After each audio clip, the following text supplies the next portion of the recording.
Hey, I'm here to help you become a master storyteller. In episode 12, we were going to dive into the heart of filmmaking with a topic that brings your stories to life: camera movement. Now, whether you're shooting a sweeping epic or an intimate moment, the way you move your camera speaks volumes to your audience. It sets the tone, builds suspense, and can even evoke emotions. So, let's roll. Let's start with the basics. The first type of camera movement is a static shot, where the camera remains completely still. This might seem simple, but it's a powerful tool in your filmmaking arsenal.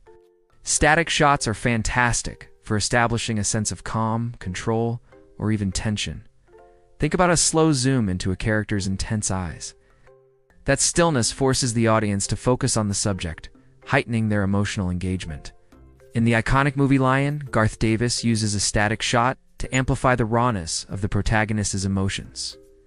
During a pivotal reunion scene, the lack of movement emphasizes the weight of the moment, drawing us deeper into the character's journey. Now let's turn our attention to pans and tilts. A pan is a horizontal movement from left to right or right to left, while a tilt is a vertical movement up and down.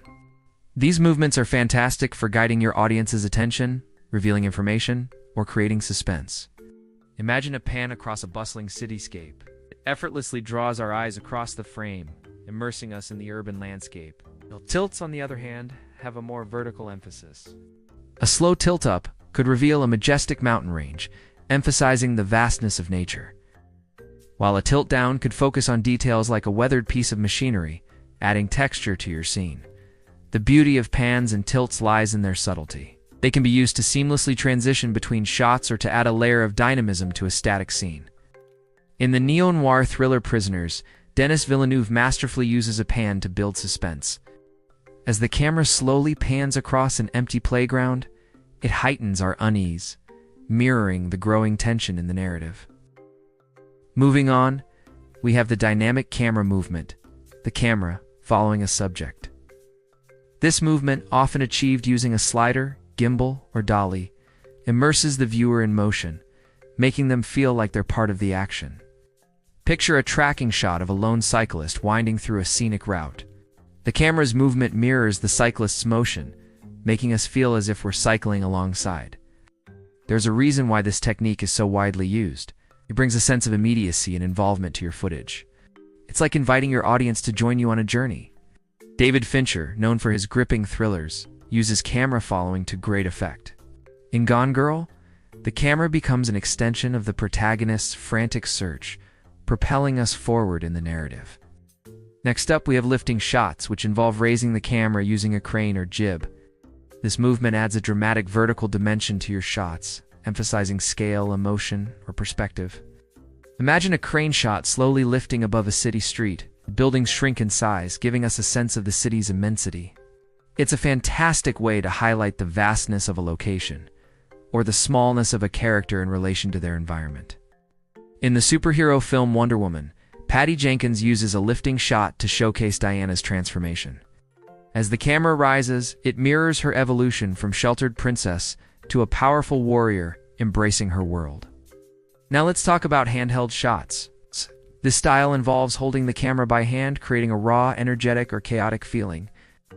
Handheld shots can add a sense of realism and immediacy to your work, especially in documentaries or action scenes. Picture a handheld shot of a photographer capturing a fashion show. The slight tremors and movement mimic the energy of the event, making it feel more alive and authentic. Handheld shots are all about embracing the natural, the imperfect. They allow your audience to experience the scene through a more organic lens. Christopher Nolan, the mastermind behind the Dark Knight trilogy, frequently uses handheld shots. In The Dark Knight, the camera's movement mirrors the intensity and chaos of the city's descent into anarchy, immersing us in the gritty realism of Gotham City. Moving on, we have over-the-shoulder shots. This technique involves positioning the camera over one shoulder of a person, typically framing another person or object in the background. Over-the-shoulder shots are excellent for dialogue scenes, providing context and a sense of connection between characters. Imagine a close-up of two people engaged in a conversation, one in focus, the other slightly blurred in the background. It's a classic technique that has stood the test of time. Quentin Tarantino, renowned for his dynamic camera work, uses over-the-shoulder shots to establish relationships between characters. In Pulp Fiction, the over-the-shoulder shots during conversations not only frame the dialogue, but also visually represent the power dynamics between characters. Finally, we have aerial shots, which are captured from above using drones, helicopters, or cranes. Aerial shots provide a sense of scope, majesty, or dramatic perspective, perfect for landscapes or establishing shots. Imagine a drone shot soaring over a snow-capped mountain range. The vastness of the landscape takes center stage, making us feel small in the face of nature's grandeur. Aerial perspectives are transforming how we capture and experience stories. Alfonso Cuarón, known for his visually stunning films, uses aerial shots to breathtaking effect.